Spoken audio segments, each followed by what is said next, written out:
Bismillahirrahmanirrahim. Assalamualaikum warahmatullahi wabarakatuh. Innal hamdalillah nahmaduhu wa nasta'inuhu wa nastaghfiruh wa na'udzu billahi min shururi anfusina wa min sayyiati a'malina. May yahdihillahu fala mudilla lahu wa may yudlil fala hadiya lahu.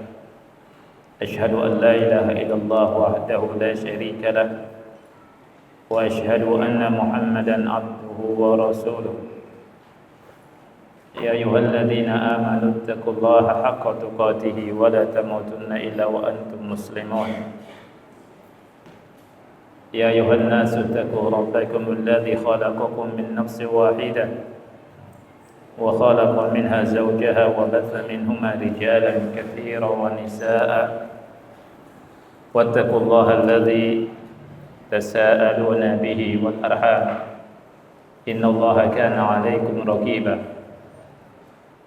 يا أيها الذين آمنوا اتقوا الله وقولوا قولا سديدا يصلح لكم أعمالكم ويغفر لكم ذنوبكم ومن يطع الله ورسوله فقد فاز فوزا عظيما أما بعد فإن أصدق الحديث كتاب الله وخير الهدي هدي محمد صلى الله عليه وعلى آله وسلم وشر الأمور محدثاتها فإن كل محدثة بدعة وكل بدعة ضلالة وكل ضلالة في النار. Ikhwah sekalian yang Allah muliakan, alhamdulillah kita bertemu kembali di majlis yang mulia ini. Pada pertemuan ini kita akan melanjutkan pembahasan dari hadis yang ke-231. Hadis ke-231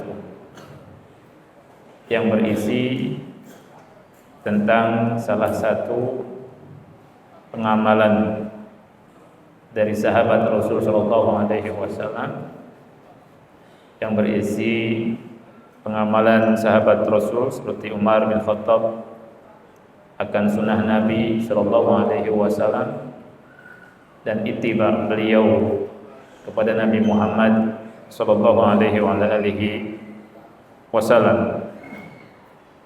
Dan ini tentang mencium Hajar Aswad. Di hadis ini dari Umar bin Khattab, beliau mendatangi Hajar Aswad, faqabbalahu, kemudian beliau menciumnya. Waqal, dan beliau berkata, inni la a'lamu annaka hajarun, sesungguhnya aku sungguh mengetahui engkau adalah batu, la tadurru wa la tanfa', tidak bisa memberikan mudarat dan manfaat. Walaula anni ra'aitu an-nabiyya sallallahu alaihi wasallam yuqabbiluka ma qabbaltu, seandainya aku tidak melihat Nabi sallallahu alaihi wasallam menciummu, niscaya aku tidak akan menciummu. Hadis ini dikeluarkan oleh Al-Bukhari di kitab Haji, bab ma dzukira fil Hajaril Aswad, di nomor ke-1597. Dikeluarkan juga oleh Imam Muslim di nomor 1270. Dan hadis ini lafadznya lafadz Bukhari. Di sini kita menyaksikan bagaimana Umar bin Khattab radhiyallahu anhu begitu semangat mengikuti Nabi Muhammad sallallahu alaihi wasallam. Dan juga kita menyaksikan bagaimana keberhasilan Rasul sallallahu alaihi wasallam menanamkan akidah yang lurus kepada para sahabatnya. Di sini Umar bin Khattab ketika datang ke Hajar Aswad, beliau menciumnya. Kemudian beliau berkata, inilah a'lamu annaka hajar, sesungguhnya aku tahu engkau hanya sekedar batu, la tadurru wa la tanfa, tidak bisa memberikan mudarat dan manfaat.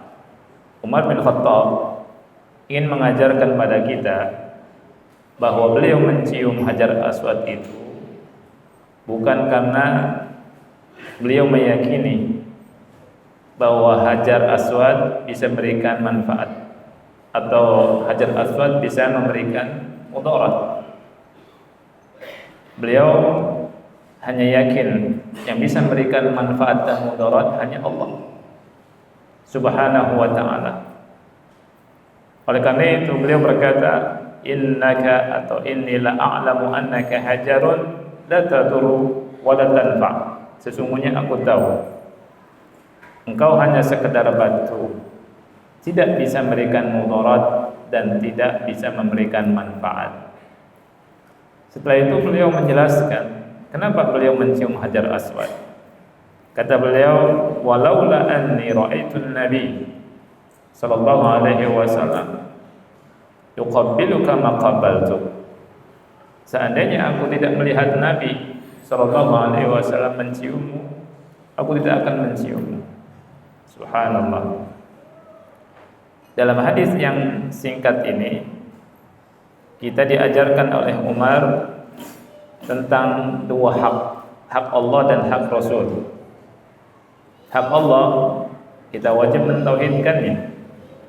Kita harus yakin bahwa Allah Subhanahu wa ta'ala yang bisa memberikan manfaat dan mudarat, yang bisa ngasih rizki, yang bisa mengangkat derajat orang atau merendahkan derajat orang, yang bisa ngasih kerajaan, kekuasaan kepada orang dan bisa mencabutnya.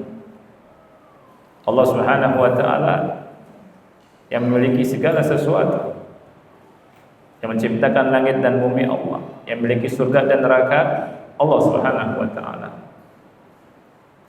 Di tangannya semua kebaikan. Dan Allah Subhanahu wa ta'ala yang mampu itu. Seandainya seluruh manusia berkumpul untuk memberikan manfaat kepada seseorang, saya tidak akan bisa memberikan. Dan seandainya seluruh manusia berkumpul untuk mencelakai orang, niscaya mereka tidak akan sanggup mencelakainya kecuali sesuatu yang sudah Allah Subhanahu wa ta'ala pastikan, tetapkan. Wah, ini akidah. Batu tidak bisa memberikan manfaat, mudarat sama sekali. Kemudian di sini Umar bin Khattab radhiyallahu anhu mengajarkan pada kita tentang hak Nabi sallallahu alaihi wasallam. Beliau adalah hamba Allah dan beliau Rasul. Hamba Allah adalah yang dinyatakan oleh ulama dari hadis Nabi sallallahu alaihi wasallam, wa inna mana 'abdun faqulu 'abdullahi wa rasuluh. Aku adalah hamba dan katakanlah hamba Allah dan Rasulnya. Arti hamba artinya la yu'bad, abdun la yu'bad. Kalau kita meyakini bahwa Nabi kita sallallahu alaihi wasallam hamba Allah dan manusia biasa, maka enggak berhak untuk diibadahi. Tetapi kita meyakini bahwa selain beliau hamba, beliau juga Rasul. Dan Rasul sifatnya la yukadzab. Rasul itu tidak boleh didustakan. Apa yang disabdakan oleh beliau kita terima. Apa yang dicontohkan oleh beliau kita contoh. Baik yang beliau perbuat kita lakukan, dan yang beliau tidak perbuat kita pun tidak melakukannya. Ini hak Rasul kita sallallahu alaihi wasallam. Dan dengan mengikuti beliau, berittiba pada beliau, kita mendapatkan banyak sekali faedah, banyak sekali karunia, banyak sekali keutamaan. Keutamaannya diantara sering kita sebutkan di surat Ali Imran ayat 31. Allah Ta'ala berfirman, "Qul in kuntum tuhibbunallah fattabi'uni." Katakanlah, apabila kalian cinta kepada Allah, apabila kalian cinta kepada Allah, fattabi'uni, ikuti aku, beritibaklah kepada aku. Nabi Muhammad SAW di ayat yang mulia ini diperintahkan oleh Allah untuk mengatakan kepada kita semua, apabila kalian cinta pada Allah, apa bukti cintanya? Fattabi'uni, ikuti aku. Makanya disebut ayat ini dengan ayatul mihnah, ayat ujian. Ujian ini membongkar orang yang benar-benar cinta kepada Allah dengan orang yang tidak cinta pada Allah. Semua orang bisa mengatakan cinta pada Allah, tapi tidak semua orang mengikuti Rasul sallallahu alaihi wasallam, malah berbuat bid'ah. Kata Allah, katakan wahai Muhammad kepada mereka, jika kalian cinta Allah, fattabi'uni, ikuti aku. Apa keutamaannya? Allah sebutkan di ayat ini, yuhibbukumullahu wa yaghfir lakum dzunubakum. Niscaya Allah mencintai kalian dan Allah mengampuni dosa kalian. Dua hal ini disebutkan di Ali Imran ayat 31. Kita semua ingin mendapatkan cinta Allah. Kita yakin kalau mendapatkan cinta Allah, Allah Subhanahu wa taala akan selamatkan kita dari api neraka. Allah masukkan kita ke surga. Dan kita adalah hamba-hamba yang suka melakukan kesalahan. Di sini Allah Subhanahu wa taala janjikan orang yang mengikuti sunnah Rasulullah SAW akan mendapatkan ampunan Allah. Wa yaghfir lakum dzunubakum, dan Allah mengampuni dosa kalian. Wallahu ghafurur rahim, dan Allah Maha Pengampun lagi Maha Penyayang. Subhanallah. Umar bin Khattab, ikhwan yang Allah muliakan, tidak tawaf pas di sejajar dengan Hajar Aswad. Beliau tahu Hajar Aswad, dan batu ini batu dari surga. Asalnya berwarna putih dan hitam. Jadi hitam itu, kata Rasul, sawadatu khotoya bani Adam. Jadi kesalahan-kesalahan anak cucu Adam membuat batu ini jadi hitam. Ini pengaruh maksiat kepada sekeliling kita. Jadi maksiat itu ada pengaruhnya. Batu Hajar Aswad jadi hitam. Kata Umar bin Khattab, aku tahu engkau batu biasa. Seandainya aku enggak lihat Rasul menciummu, aku enggak akan cium. Ini akidah. La tadur wa la tanfa. Hajar Aswad saja yang ada di Mekah, di Ka'bah, tidak bisa memberikan mudarat manfaat, apalagi batu cincin. Ya. Dari manapun jangan percaya. Jangan percaya sama orang-orang yang nipul. Datang orang kepada orang yang dianggap sakti atau dukun atau apalah, kemudian dikasih tahu nih cincin batunya manjur, mujarab. Kamu kalau ingin cepat laku daganganmu, untung banyak, pakai batu ini. Harganya berapa? Sekian. Ya. Nah, ini muskilah. Adakah batu yang lebih utama dari batu Aswad, Hajar Aswad di atas muka bumi ini, ikhwan? Tidak ada. Hajar Aswad dari surga. Subhanallah ya. Umar mengajarkan luar biasa. La tadur wa la tanfa. Gak bisa berikan mudarat dan tidak bisa berikan manfaat. Nah, begitu juga kalau ada dukun atau siapapun lah bilang ini batu mujarab, antum bilang apa? La tadur wa la tanfa. Itu batu nggak bisa berikan mudarat dan manfaat.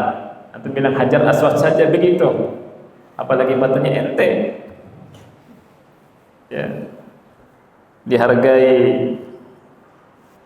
Berapa? 200.000 nggak mau kita, 100.000, 10.000 juga nggak mau kalau antum bilang begitu. Ya tidak.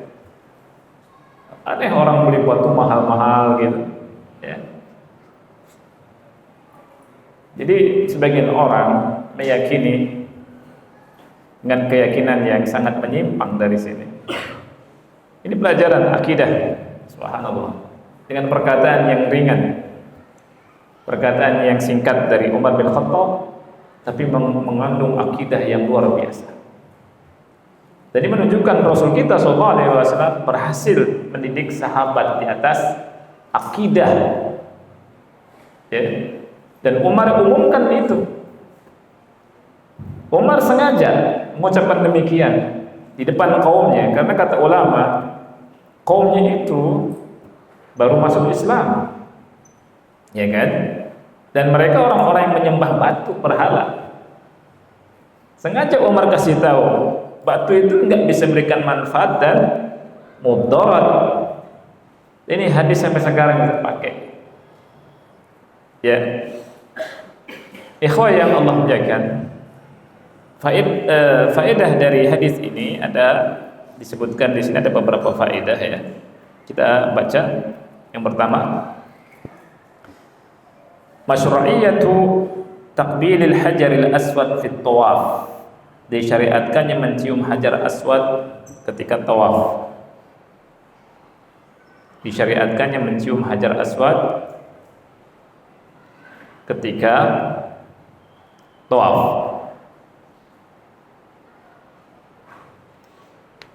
Wa yakunu taqbil marratan wahidatan li zahiril khabar. Dan menciumnya sekali. Menciumnya sekali, maksudnya tidak berkali-kali. Menciumnya sekali dengan dasar zahir dari khabar ini. Khabir dari hadis ini.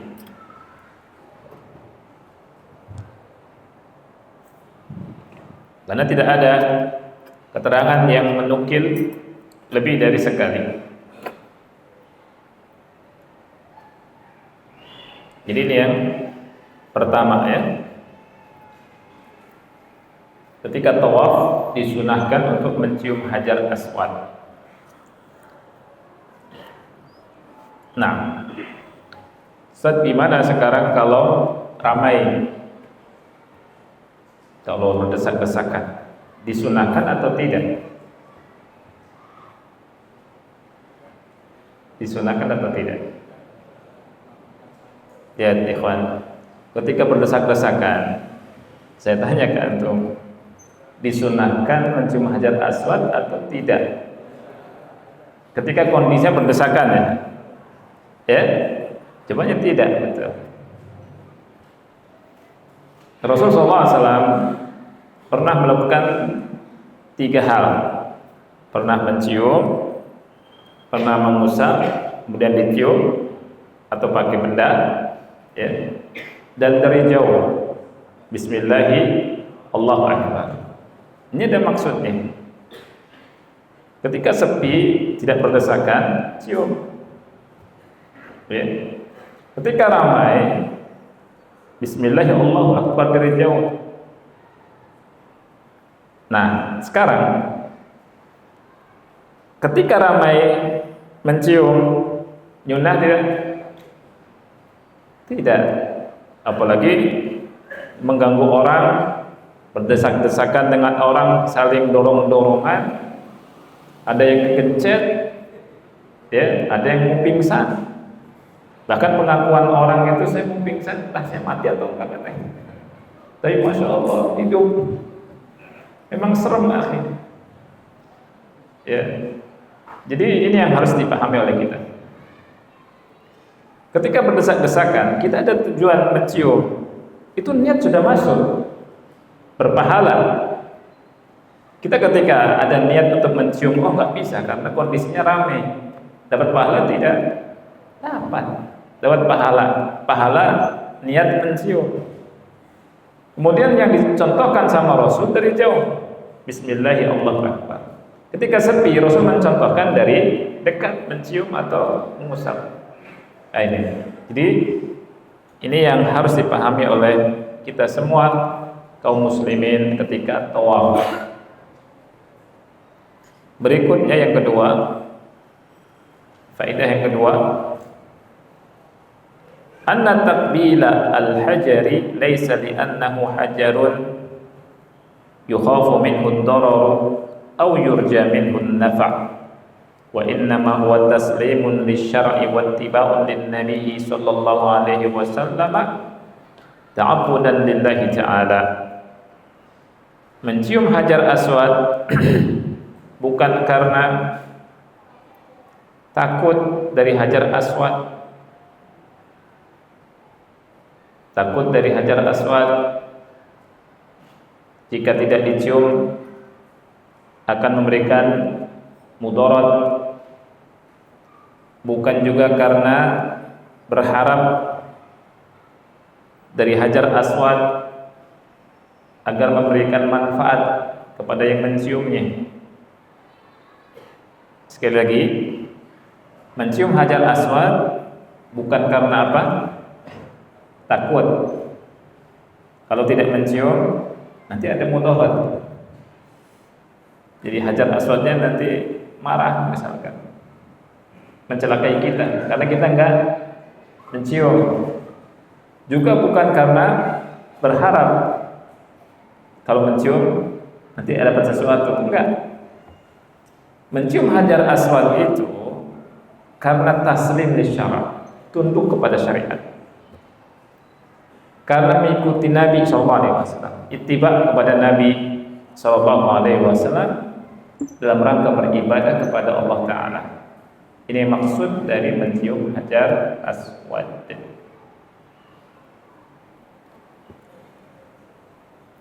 Sama halnya seperti kita, sholat kita menghadap ke kiblat.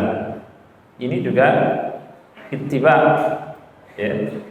Karena ini perintah syariat, perintah Allah, taslim, tunduk. Dan kita bukan sedang menyembah batu, itu arah saja kiblat. Ya, tidak seperti yang dinyatakan oleh kelompok Isa Bugis dulu, zaman dulu ada kelompok namanya Isa Bugis. Mereka berkata kalau antum menghadap ke Ka'bah, antum menyembah berhala, menyembah batu, kotak, gitu ya. Ini sesat. Kita tidak menyembah batu, kita sedang taslim kepada syariat, taslim kepada Allah yang memerintahkan itu. Antum melihat di surat Al-Baqarah di juz kedua awal-awal itu, Allah nyatakan di beberapa ayat, Allah seru untuk menghadap ke Ka'bah, 3 ayatnya, 3 ayat. Berarti menunjukkan takkid di situ, penguat. Ya. Jadi tidak seperti yang dinyatakan oleh kelompok Isa Bugis. Sekarang nggak ada kayaknya, nggak kedengaran sekarang. Tapi cara berpikirnya ada. Namanya nggak ada, cuma cara berpikirnya masih ada. Kita tidak menyembah batu, tapi sedang taslim. Taslim kepada syariat. Ya. Seperti halnya malaikat dan iblis. Ketika Allah perintahkan sujud kepada Nabi Adam, malaikat semua sujud, kecuali iblis tidak mau sujud. Ketika iblis tidak mau sujud, iblis jadi kafir, dihukumi oleh Allah. Aba wastakbar wa kana minal kafirin. Dia enggak mau, dia sombong, dan dia termasuk orang yang kafir, kata Allah. Kalau bagi mereka, ya, sujud kepada Nabi Adam itu sebuah kekufuran kalau pakai kaidahnya mereka. Ya, tapi kebalik di sini. Ketika Allah yang memerintahkannya untuk sujud ke Nabi Adam, maka ini merupakan taslim dan syariat. Kebalikannya, ketika tidak mau sujud kepada apa yang Allah perintahkan, maka jadi kafir. Ini kasus malaikat dengan iblis. Dan orang yang tidak mau nurut kepada Quran, diantaranya menghadap ke Ka'bah, bisa jadi kafir. Karena yang merintahkan kita menghadap kiblat ke Ka'bah itu siapa? Allah Subhanahu wa taala.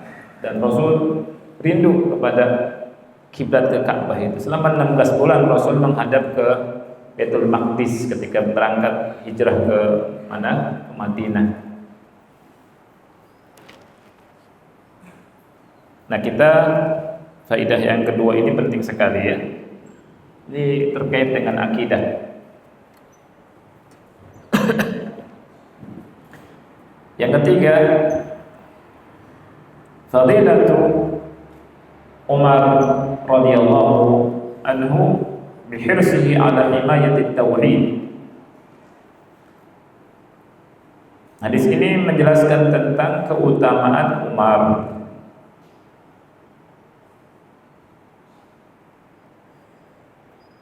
di mana beliau begitu semangat untuk membela, untuk menjaga tauhid, untuk menjaga tauhid.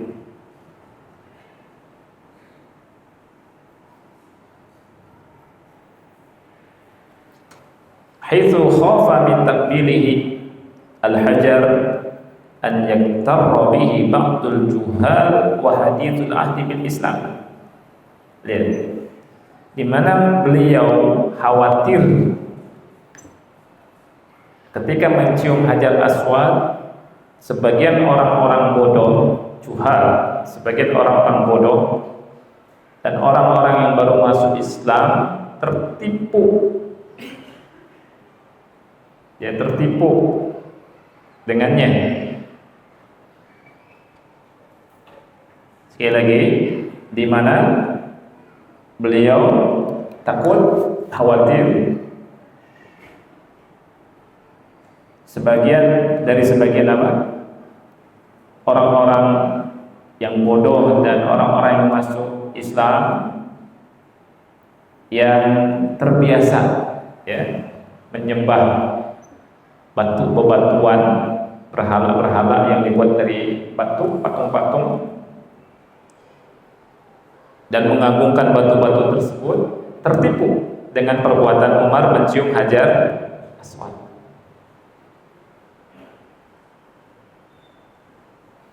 Beliau khawatir disangkanya nanti bahwa Hajar Aswad ini bisa memberikan manfaat atau mudarat. Ini disebutkan sama ulama. Makanya beliau sengaja mengatakan demikian. Inni la a'lamu annaka hajar. Demi Allah, sungguh aku tahu engkau ini sekedar batu. La tadurru wa la tanfa', tidak bisa berikan mudarat dan manfaat.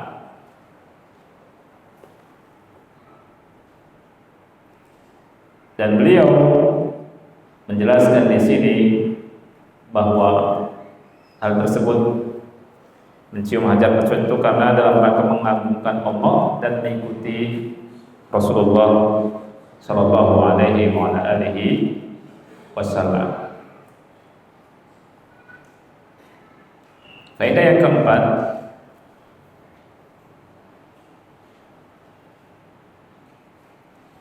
anna wazifatal mu'min at-taslimu lisyar'i fi umurid din wa husnul ittiba'i fima lam yukshaf an ma'anihi wa lam tu'lam anil ainul hikmah fihi. Ini sangat penting sekali. Nomor 4, ini akidah. Nomor 4 ini tugas seorang mukmin, wazifatul mukmin, tugas seorang mukmin adalah taslim kepada syariat dalam semua perkara din, dalam urusan agama. serta berittiba.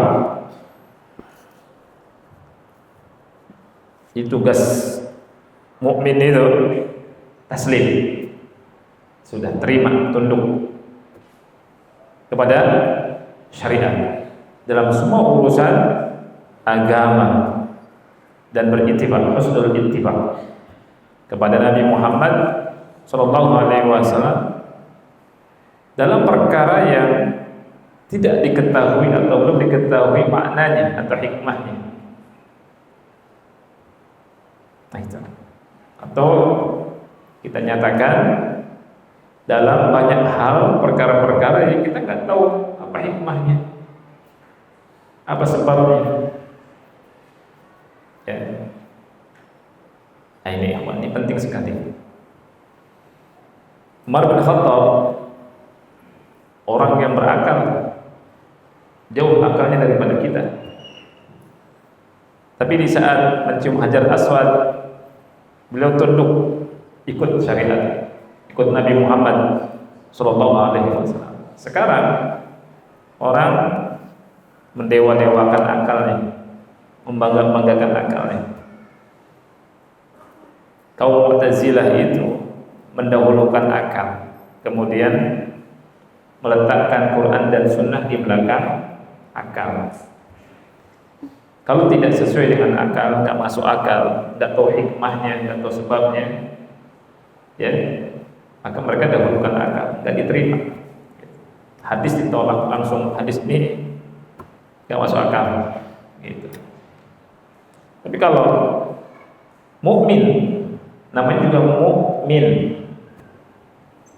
Apa kata Allah di surah Al-Baqarah, Alif Lam Mim, Dzalikal kitabu la raiba fihi hudan lil muttaqin alladzina yu'minuna bil ghaibi wa yuqimuna as-salata wa mimma razaqnahum yunfiqun.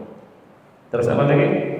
Walladzina yu'minuna bima unzila ilaika, dan orang-orang yang beriman kepada apa yang diturunkan kepada engkau, kepada Nabi Muhammad.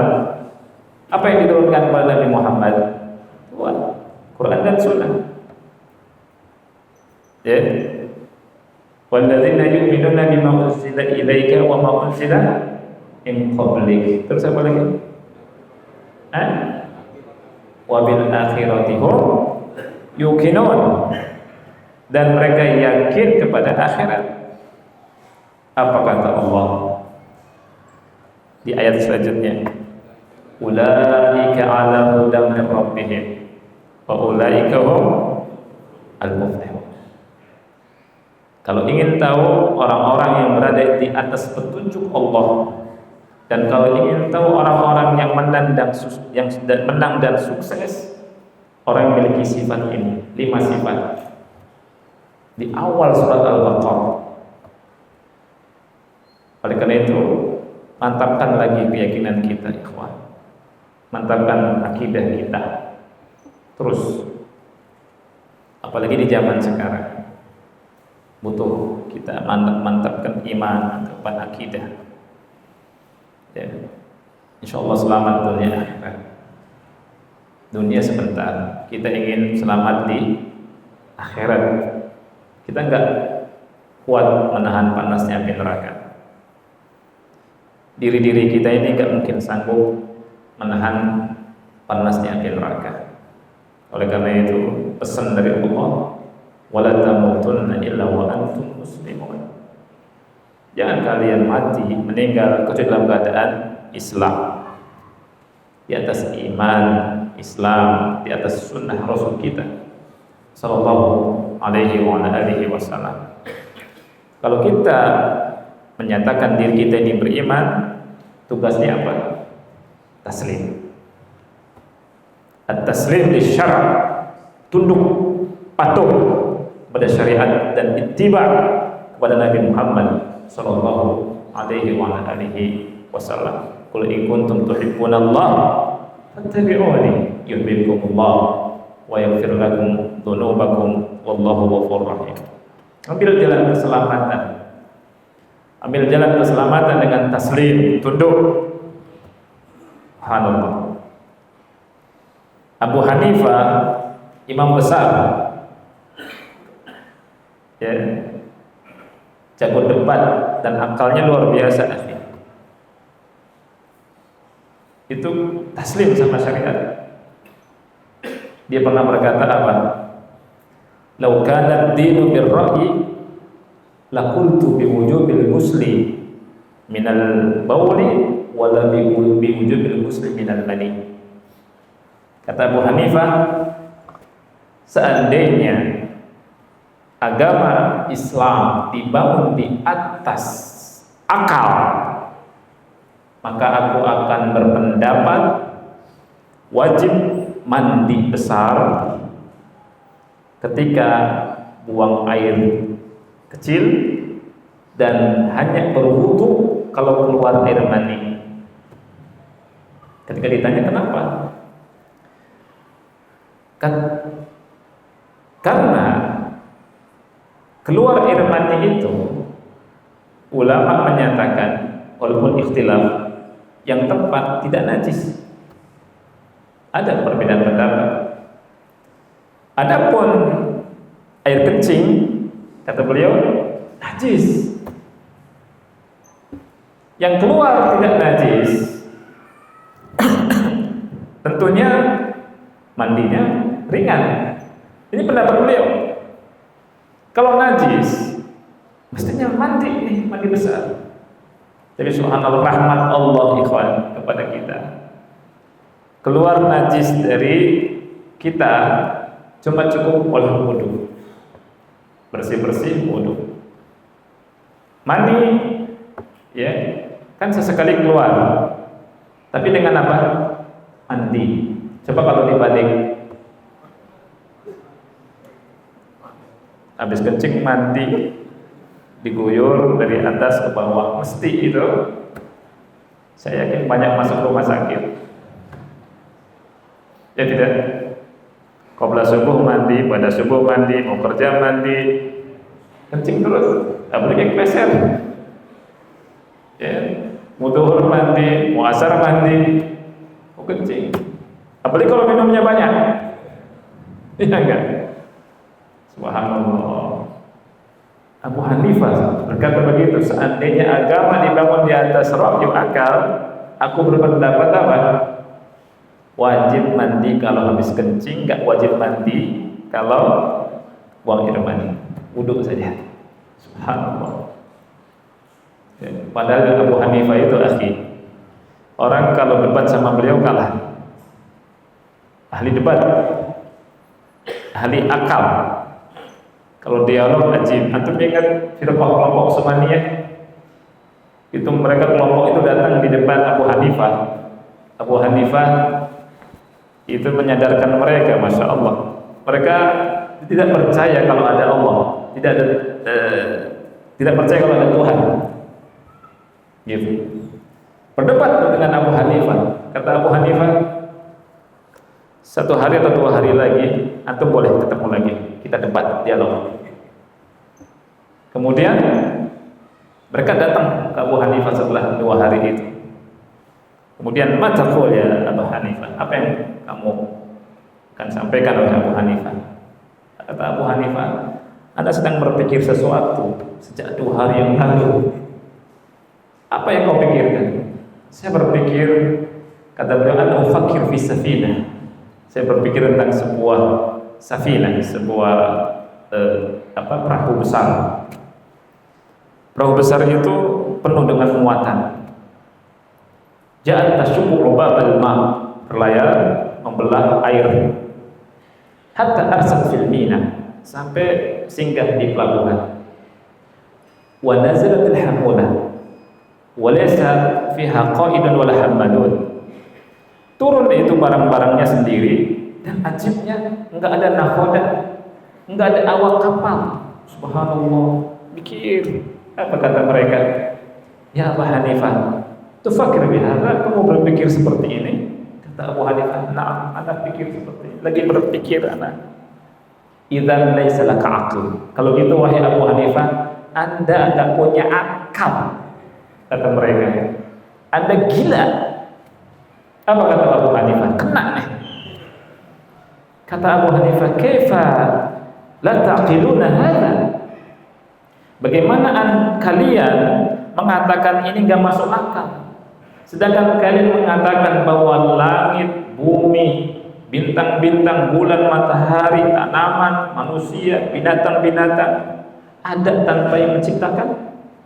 Langsung diam tuh mereka, kabur. Itu Abu Hanifah, ahli debat dan akalnya masya Allah, gitu. Ya, dan firqah semuanya terkenal dipatahkan hujahnya. Dan Abu Hanifah bilang gitu, kalau seandainya agama Islam dibangun dengan apa? Akal, ra'yu, pendapat, saya akan berpendapat wajib mandi habis kencing, habis buang air mani gak usah mandi, wudu. Subhanallah. Baik, sudah terdengar azan ya. Insyaallah setelah azan kita lanjutkan sedikit. Sallallahu alaihi Muhammad wa ala alihi wa sahbihi wa barak wa sallam. Alhamdulillahi rabbil alamin, wassalatu wassalamu ala nabiyyina Muhammadin wa ala alihi wa ashabihi wa man tabi'ahum bi ihsan ila yaumiddin. Amma ba'd. Kita lanjutkan ikhwah. Jadi di antara faedah yang disebutkan oleh ulama dari hadis yang pendek dan singkat ini, di mana Umar bin Khattab mencium hajar aswad, kemudian beliau berkata dengan perkataan yang sangat masyhur, "Inni la a'lamu annaka hajarun la tadurru wa la tanfa', walaula anni ra'aitu an-nabiy sallallahu alaihi wasallam yaqbilu maqabbaltu." Sesungguhnya aku betul-betul tahu engkau hanya batu, tidak bisa berikan mudarat dan manfaat. Seandainya aku tidak melihat Nabi SAW menciummu, aku tidak akan menciummu.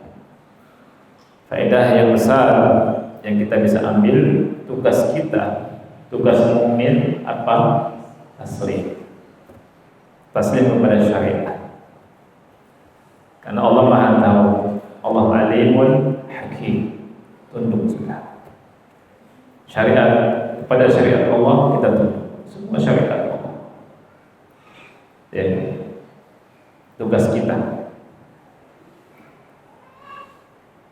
Dan Ali bin Abi Thalib juga pernah berkata, seandainya agama dibangun di atas akal, ya, niscaya sepatu khuf yang bawahnya itu lebih berhak diusap daripada yang atasnya. Betul ya, subhanallah. Perkataan Ali bin Abi Thalib luar biasa. Orang pakai sepatu yang kena kotoran yang bawah, mestinya diusap yang bawah. Tapi ketika syariat khuf itu diusap yang apa? Atas. Subhanallah. Ya, dan tunduk. Subuh 2 rakaat taslim kita, ya tidak? Subuh 2 rakaat, zuhur 4, asar 4, maghrib 3, isya 4. Subhanallah, dan tunduk. Ketika kita haji atau umrah, kita pakai, yang laki-lakinya pakai apa? Rida dan izar, semuanya dilucuti. Itu tunduk kita, enggak bertanya-tanya kenapa kan. Subhanallah, harus taslim. Taslim. Kalau ingin selamat, taslim. Iya. Faedah berikutnya,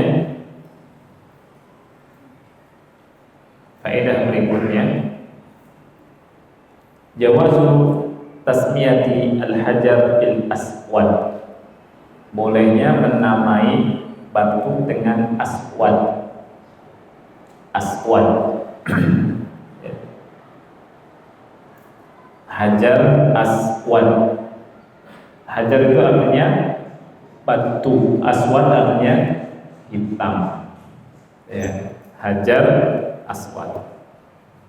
Boleh nggak buat nama orang aswad? Ada yang nama orang aswad ya, Pak Aswad ya. Nama kucing aswad. Baik.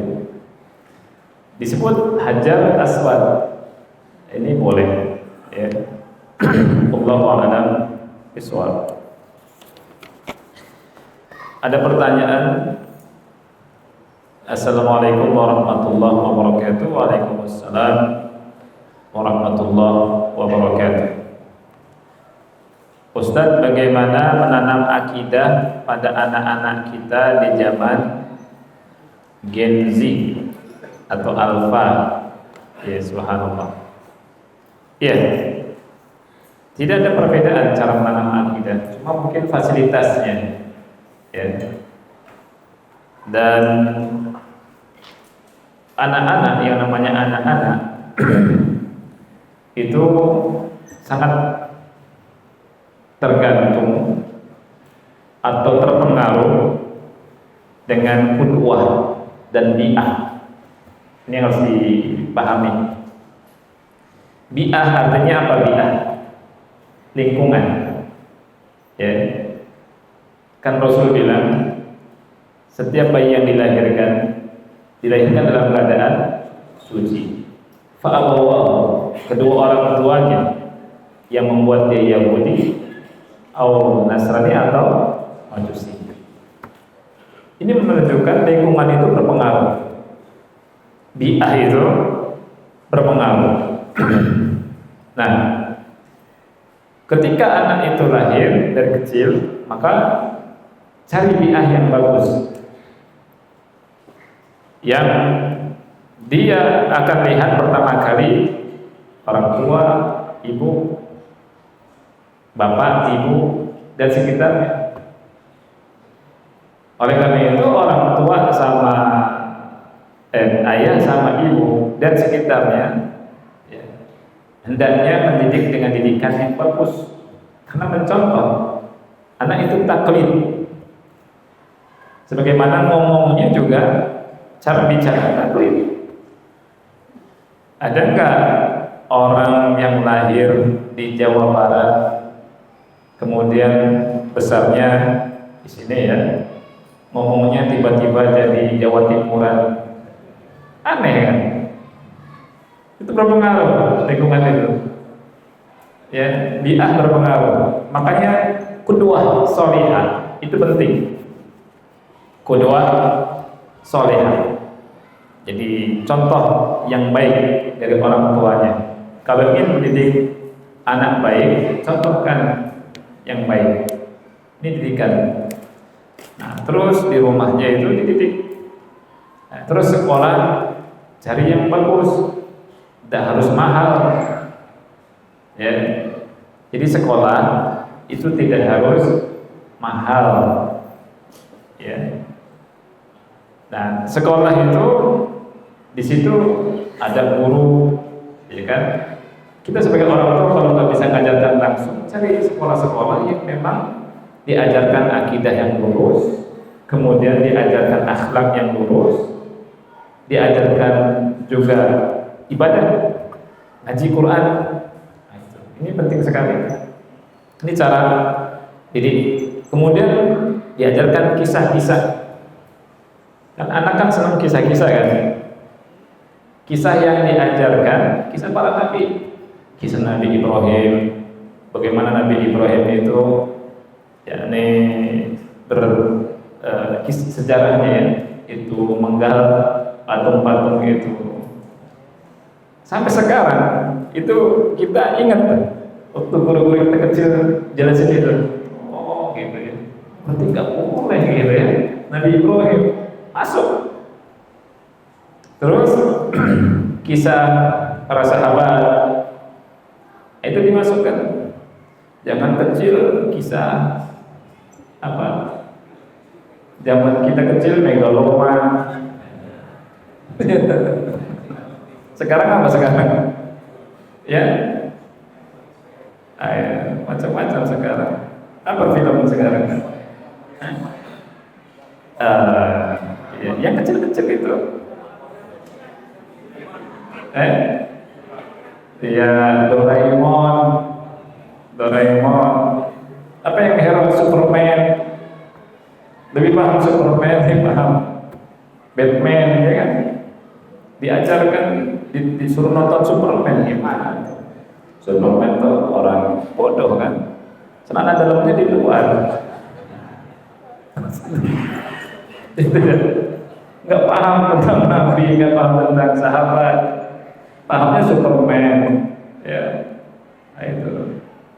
Jadi cerita yang bagus, cerita bagaimana Nabi SAW mengajarkan akidah ke Ibnu Abbas, ya gulam, ya ihfadillah yahfadka, ihfadillah tajidhu tujahak, idza sa'alta fas'alillah wa idza ista'anta fasta'in billah. Kemudian diajarkan asma wa sifat, nama-nama Allah dan sifat dengan cara yang sederhana.